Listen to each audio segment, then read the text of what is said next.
ekuseni likhonywa pha ntungini ibisithi undibilisela amanzi nje nawakha yatholoka Wena mata kwethu ubungavumi uhlala kwelo khaya ngenxa into yokuba woyika umbilisi. hey Mata kwethu silapha emnqamlezweni silapha eGolgotha yaye uYesu ujinge emnqamlezweni. Mfazi nanko unyana wakho, nyana nanko unyoko. Sele isihlwele simkile kule ndawo eKramskeni. Ewe bhuti. Ababingelela abakhulu abangenhla sebeyishini ndawo babuyela ezindaweni zabo. Mfazi nanko unyana, nyana nanko unyoko. Ndibhaqa mfundisi wami apha phansi komnqamlezo abona abantu bakhankanywayo endibabonayo ngabafazi abane okanye ngoomama abane. Yaye bobane nditakujonga ndizibone isizathu ezibangela into yokuba mabebe lapha phansi komnqamlezo. Kodwa ngumkaKleopa yedwa engasiboni isizathu somntu uba makabe phansi komnqamlezo.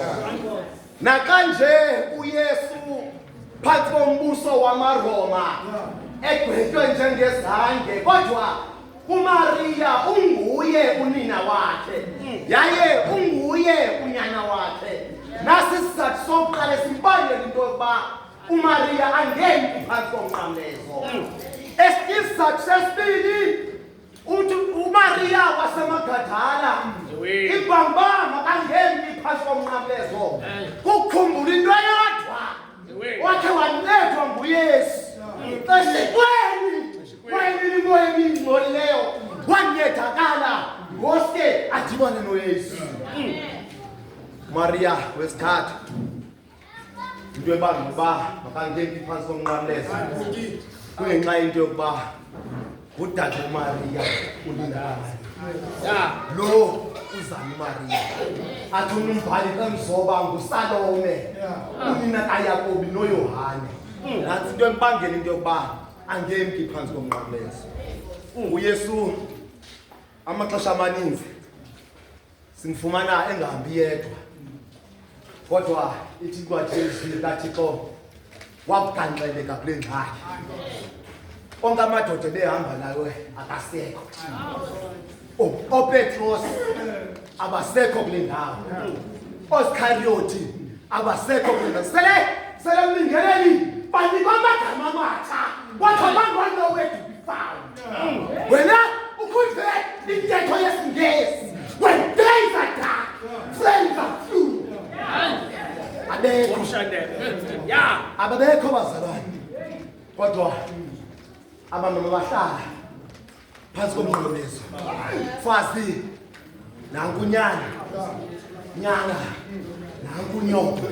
uYesu wakha lo relationship phakathi konyana nonina, embona into yokuba uMaria inhliziyo yakhe isukile esihlalweni, kodwa umnika loo nto uthi nokuba ngengekho andibikho phambi kwenu, kodwa ngifuna into yokuba nina senimanyana. Umnika loo nto. uYesu wenza le mfundiso wakhe wayenza ngaphambili. Uthi kuwo nguwo lo umthetho endinika ubana nithandane njengoko mna ndanithandana. Ubanika loo nto uthi emveni kokuba ndingekho ndizawuhamba mna, kodwa emveni kokuba ndingekho mna ze nihlale nina nithandane. Zingaphi iifemelizi zethu namhlanje mfundisi wami ezingasahlanganiyo? Iifemelizi zethu namhlanje asamanyanayo. Ndikhumbula bantakwethu ngelaa xesha wayesweleka umama, wamyaleza unyana kuwe wathi sengimgcinele umntanam. Wathi ngemini yokuhajwa bam abantu bathi andisayi kukulahla, zakuba nawe. Kodwa namhlanje umntana abantu udinga nendalo lana, balilela amazwi abawathethile. uYesu ukhulisa loo nto kuni. Uthi namhlanje ukuthi sonke apha masibambaneni simanyane sithi uyaleza loo nto uMaria. Ngibona into yokuba uMaria inhliziyo yakhe iqhelekile. Suka mfundisi wami ngakhumbula amazwi imbabu Maria kufike lento kuye kufika amazwi awekhe wathethwa asangene tempileni kwabhakala lizwi lo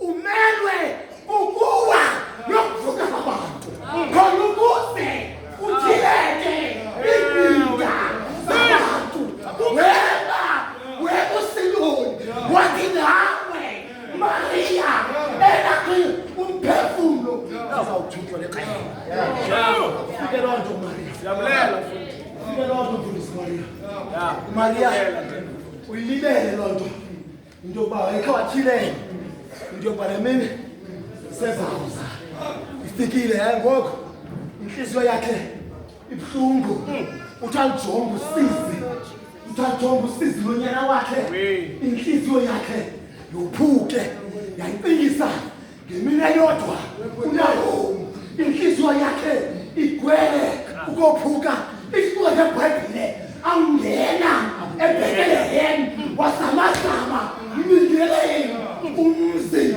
asinguNahomi luzapha wabantwana lusele ukuthi uNahomi uyawapha uyenziwa kade umphefumulo wakhe nakho umphefumulo kaMaria nakho umphefumulo kaMaria ukaka namhlanje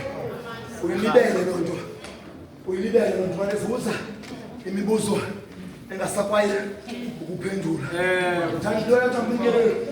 thandiloyotha uYesu uyaleza uMaria uYohane bakhona abantu ababhetere ebekuyalizwa kubo bakhona abantu abangcono ebekuyalizwa kodwa wakhetha into yodwa uba makayalezwe uYohane ngenxa into yokuba uYohane ebethembekile uthembakala uYohane kwathi kwangumzuzu wokugqibela athole umbhali thembeka kude besefile nika isithaba sokuba uthembekile nawe awantu uthembekile nawe buYohane unikwa apho loo nto yobana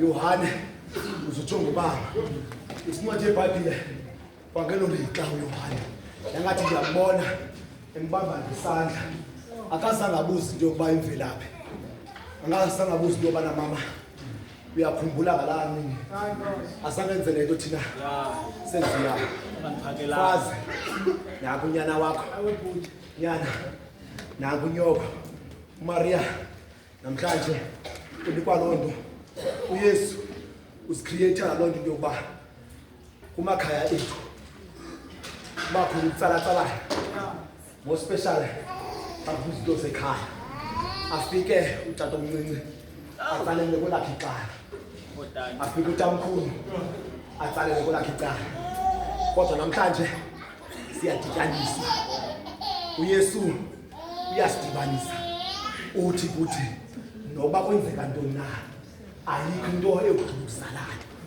uYesu uzalanisa aba bantu babili ubazalisa abantu akwethu ungekho mnandi ubazalisa inhliziyo zabo zibuhlungu kodwa uthi mawuqaqanga phakathi kwenu ukuzalana jonga uEsawu emveni kothuba efikele emingeleni noYakobe kodwa nombhata awuphakamisa amehlo ngithanda uEsawu isincwadi elizwi kaThixo wakumbona umntakwabo wagidima waya kuye wamwola balilelana bayisusa into yokuba bekutheni naze sibe lapha nexhala mfundisi nexhala kuyayalezwa apha uyalezwa uMaria unina into yokuba sebajongana nexhala abafundisi bami nexhala abafundisi bami kuba mfundisi wami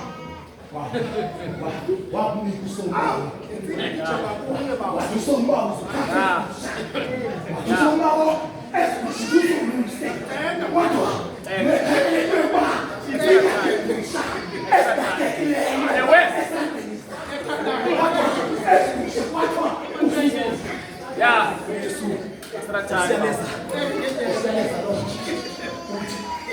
uthi zezigcinane usiyaleza loo nto bandabethu ewe umoya bidele. Ya. Umoya bidele. Ya.